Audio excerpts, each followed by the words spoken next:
Millions cut from the budget this week for the state's largest school district. We're talking school closures, transportation changes, and job cuts. Coming up, the real impact on families in Boomtown. Plus, data centers are popping up across central Ohio, and the debate around them is growing.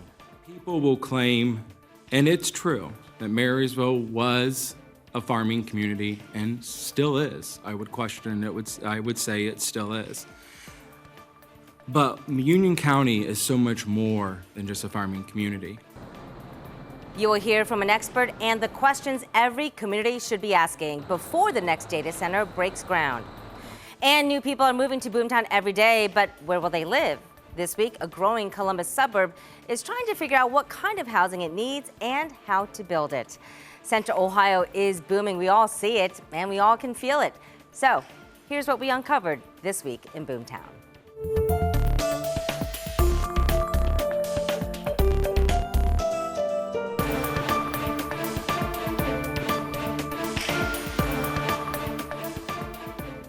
Thanks so much for joining us for This Week in Boomtown. I'm Angela Ann.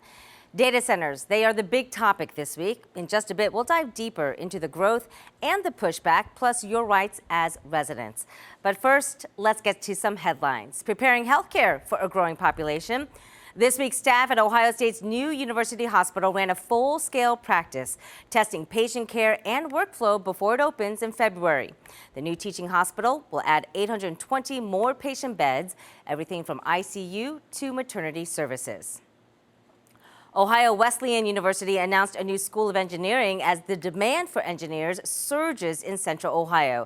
This is video the college posted to Facebook this week, and here's why this is important. The Columbus Metro is growing into one of the country's most important advanced industry hubs, with the need for engineering talent doubling in some cases. And over to Canal Winchester, a new $60 million development near Rickenbacker International Airport got the green light this week. City Council approved the Opus Development Project. This here is a 3-building industrial campus expected to create more than 200 full-time jobs and $10 million in new payroll.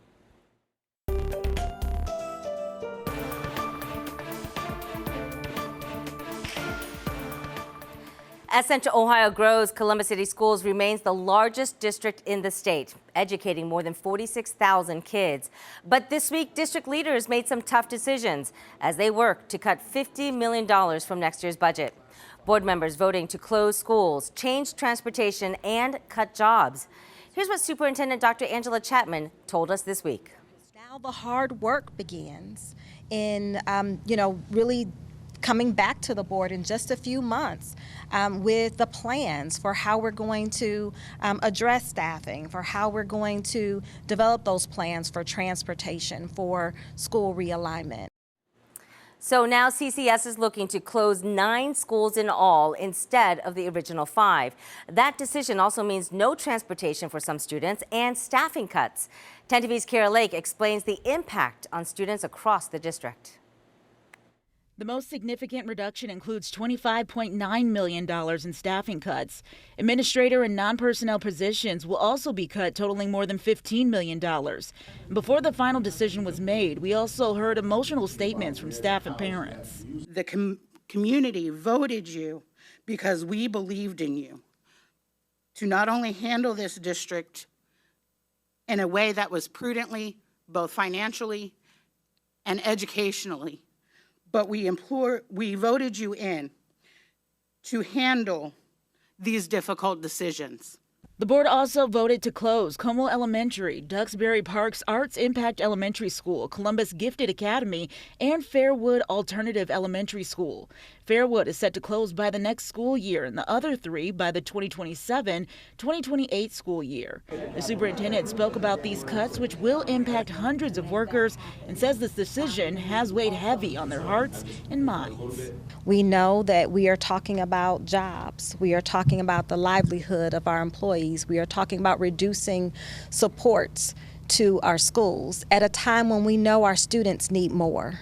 Post-pandemic, our students are coming to us with more needs, more mental health needs. And so we take these decisions very heavily and they weigh on us. Now, we should know which specific positions will be eliminated by the end of January, so we'll keep you posted. But as you can imagine, these cuts are sending shockwaves to many families.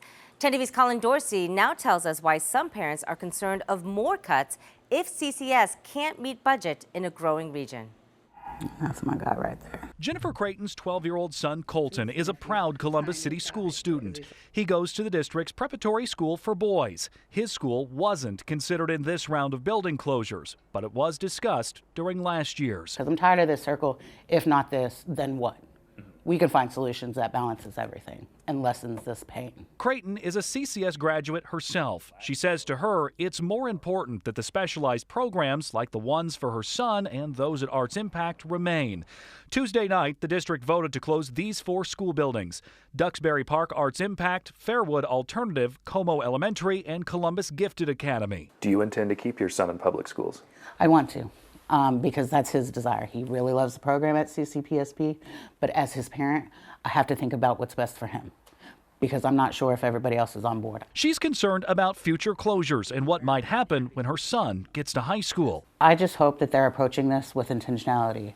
I do like the fact that they adjusted the process on the transportation from the feedback on parents. The district says many of its buildings are old and expensive to maintain. Closing and consolidating buildings where the students could fit in elsewhere saves valuable cash. The board also approved staffing cuts, including 60 administrative positions and an undetermined amount of other staff. The Education Association president, John Coneglio, says the district should take it slow. So we think that attrition would be the best way to go. Eliminate positions, not people. And that can be done. We have unfilled positions in the district right now.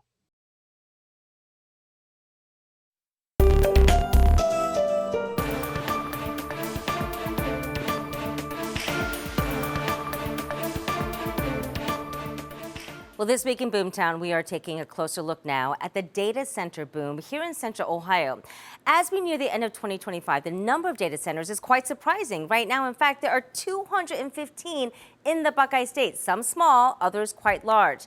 Take a look at this map here, and it shows you from the data center map, which is an industry go-to resource. If you zoom into Central Ohio, you can see the clusters of data centers in places like Hilliard, New Albany, and Johnstown. As we expect more data centers in the new year, it's safe to say they won't come without some debate from the community. Now, in just the past few months alone, we have had several cases of controversy. Over to Hilliard, the city is proposing a legal fight over a third AWS data center that will be powered with fuel cells. In Asheville, people who want the farmland life are protesting a new data center just north of State Route 752 in Pickaway County. And Jerome Township this fall passed a 9-month moratorium after residents there in Union County complained about construction noise and emergency response. Third reading vote to approve the execution of a community reinvestment area agreement between the City of Marysville and Annadonna LLC and a donation agreement among the City of Marysville, the Board of Education for the Marysville Exempted Village School District, the Board of Education of the Ohio High Point Technical and Career Center School District, and the Community Improvement Corporation of Union County. So you just heard Marysville City Council this week bringing to light a tax incentive package for a major data center to begin development there in that city. Council approved a new community reinvestment agreement by a vote of 5-2, and that means project developer Annadonna LLC now receives a 15-year, 100% property tax exemption on buildings for that new data center. The project expected to lead to an estimated $1 billion capital investment in Marysville's community. Council president voted in favor of this deal, but had this to say about clean energy concerns. And sadly, in the United States, we value profits over people. And until that mindset changes, we're always going to have these struggles, and your utility bills are going to continue to rise, whether or not data centers are built in your community or not. Because the reality is right now it is profits over people. There are so many sides to the data center boom here in Central Ohio, from utilities to land rights to electricity regulation, and what it means for people who live in these areas. on This Week in Boomtown is Mike King. He's an attorney at Carlisle, Patchen and Murphy. Welcome, Mike, to the show. Appreciate you being here. Thank you, Angela. Glad to be here. So I know you have a focus on municipal law and business litigation, but you've also had a lot of experience with this topic. I have. You've worked with places like Granville, Johnstown, Alexandria, New Albany, all boomtown areas that we cover a lot on this show. So let's start there. In general, when we talk about this, based on your experience, what do you think is maybe the one step not being addressed with municipalities and residents when it comes to these data centers coming in? That's a great question. So I think initially when it comes to the experience in Western Licking County, when Intel was announced, which was a great move for the state of Ohio, some of the ground level conversations had not been had yet in terms of water demands, electricity demands, infrastructure demands, things that, you know, the big picture is great and it's fantastic to bring companies like that in and that kind of development. But the folks who live out there had almost immediate anxiety about some of these issues. And so we've been able to have those conversations and move them forward. So being transparent and having that communication up front. Yeah, open and transparent communication and inviting stakeholders to the early meetings and conversations about what we're trying to accomplish and what it's going to look like for the people who live there. So we just heard how the Marysville City Council granted a data center developer a 15-year, I think it was a 100% property tax exemption. They certainly aren't the first to offer this kind of incentive package to these big data centers, won't be the last. So what's your take on that? So these are interesting policy choices, right? You think about like the Ohio State football team who's competing for the best recruits and they're competing against other teams that are offering packages that, you know, Ohio State could take the principled stand and say, we're not going to do that, but then good luck losing to Michigan for the rest of your life, right? So communities have to make these types of incentives. What I think is interesting is when you look at property tax abatements, what do most of our property taxes go for? They go for schools, fire, police, things like that. Data centers don't really have a big draw on those things. Data centers aren't sending kids to the schools. They're not having a lot of police runs, a lot of fire runs. So if you're going to abate property taxes for them, it's not a bad idea necessarily. But there's other things that you have to look at. What are you getting in return for these abatements? Sure. And are there other incentives that you could do either in addition to property tax abatements or in place of? For example, the electricity draws. You could incentivize companies to help, you know, develop more efficient electricity sources. Or you can help them, incentivize them to build more power plants, to do things that are going to actually help everybody in the community, not just the data center. You know, at the end of the day, I think the mistake is in thinking of these centers as commercial or industrial centers. They really should be thought of as more infrastructure. They should be thought of more like bridges and highways, because they're there to kind of help us move toward a better future. They're not there to manufacture things like a plant would. They're not there as industrial centers.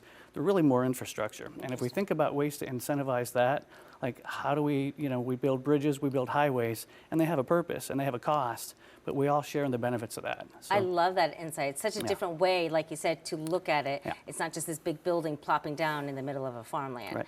You talked a little bit about the concerns with water, with electricity, things like that. That's something we hear a lot from residents, and they're very concerned about the impact that these will have on the power supply, right, and raising our water rates. So what can residents actually do, if anything, to protect their rights? Yeah, I think the best thing, and I've said this in other contexts, the best thing people can do is really pay attention to your local elections. You know, we talked before, I've worked with Granville for a very long time, and in conjunction with that, with the folks in Alexandria, Johnstown, New Albany.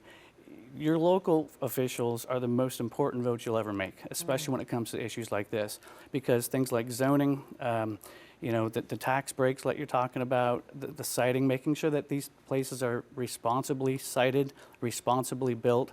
For example, there are differences between air-cooled and water-cooled data centers. And it makes a big difference in terms of noise.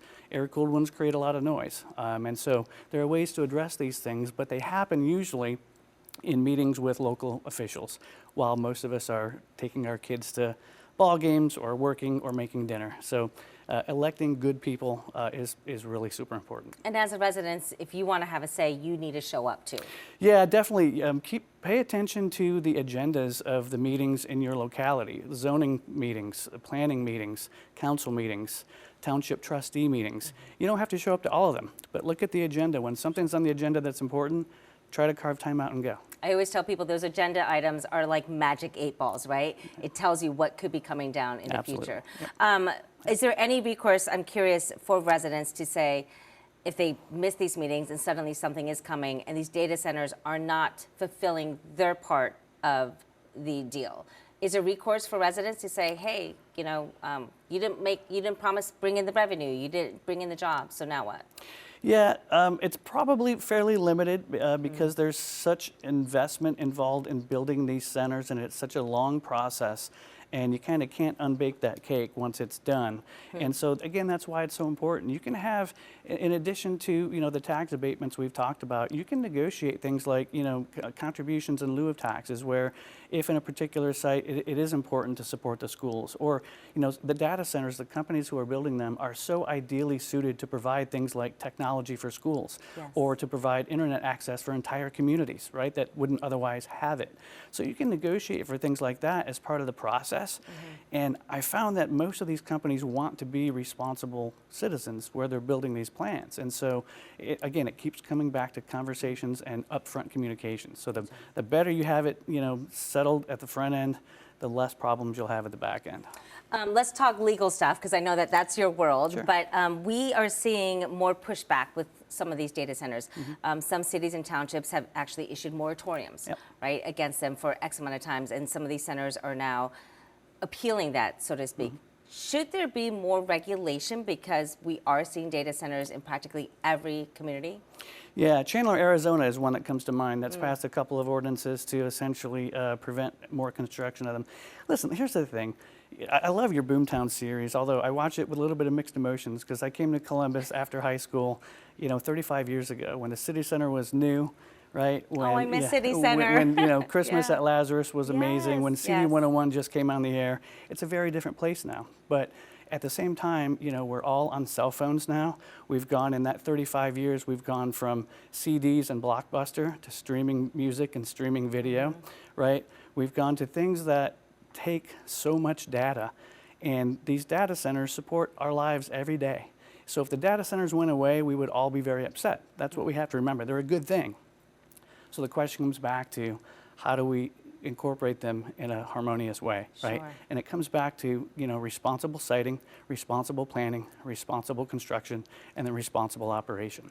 Things like, making sure the water use is addressed, making sure the electricity use is addressed, making sure noise concerns, if there already are addressed, making sure you've got zoning in place so that they're situated wherever possible in industrially zoned areas, which should not be adjacent to residentially zoned areas, or if they are, there should be a significant buffer.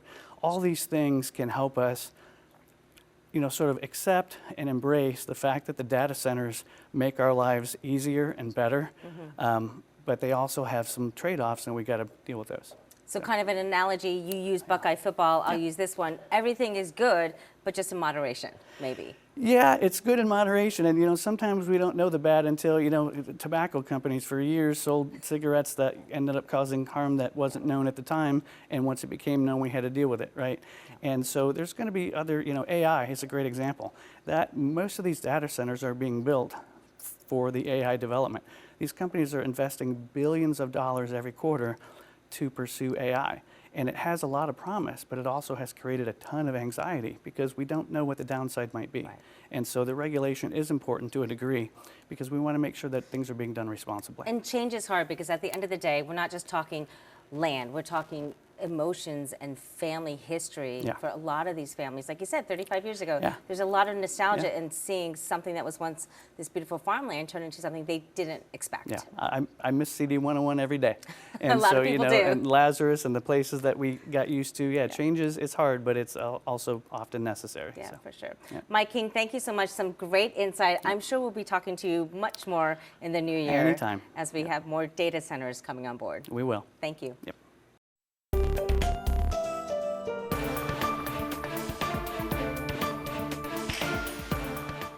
We know housing is a huge issue for any boomtown, and this week, a new housing market prediction came out for 2026.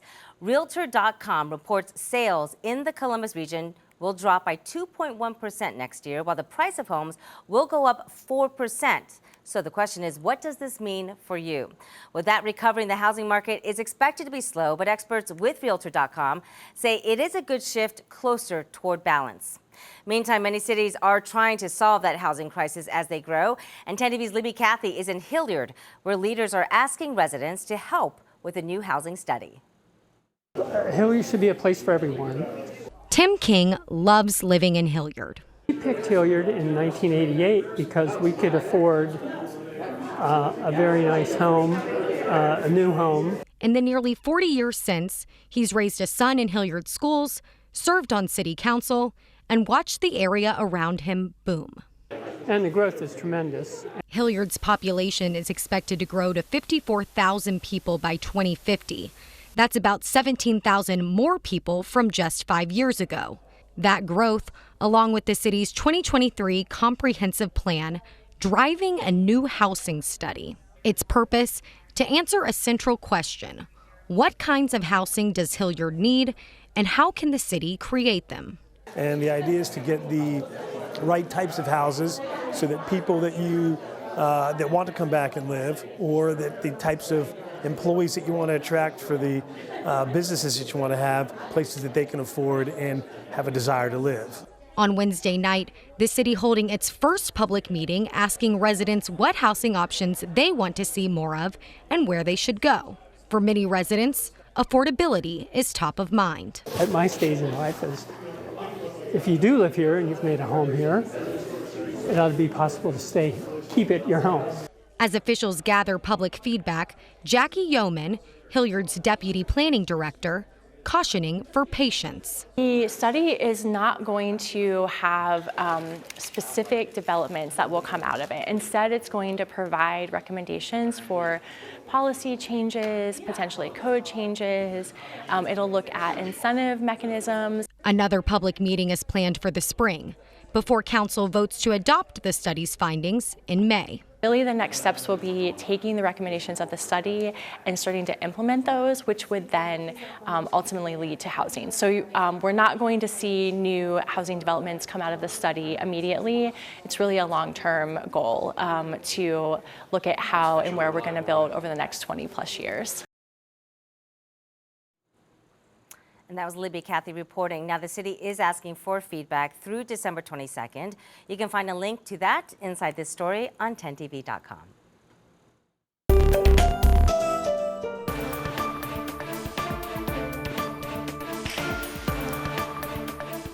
Finally, we leave you with this. As Central Ohio grows, so do many companies who call this region home. Well, this week, Nationwide took 6 of their associates down memory lane celebrating their 50 years on the job. And to mark that occasion, Nationwide recreated this milestone with furniture, photos, artifacts, all from the 1970s. Quite the trip down memory lane for everyone. The ladies talked about what's made this 50-year journey so special. It was almost like people started to look at us differently, and that people started to take us seriously. I've always had great bosses. They've always been supportive of your career growth. What is it you want to do? How can I help you? I loved what I did, and I always tried my best to do my best work for them. Some wise advice there. Collectively, they put in 309 years of experience, and they even got a surprise message from someone we all know pretty well. Hi, everyone. I hope that you enjoyed your trip down memory lane. 50 years or more at Nationwide. Wow. What an incredible accomplishment. Yeah, you could hear them giggling as Peyton Manning himself, the national spokesperson for Nationwide, gave the ladies a piece of advice when they retire. He told them, never go into business with a brother. We would love to hear from you. If you have any questions related to Central Ohio's rapid growth, simply text us 614-460-3345. And if you are watching us on YouTube, be sure to like and subscribe. You can always drop your question right there in the comment section as well. Well, that does it for us this week. Thanks so much for watching This Week in Boomtown. I'm Angela Ann. We'll see you again next week.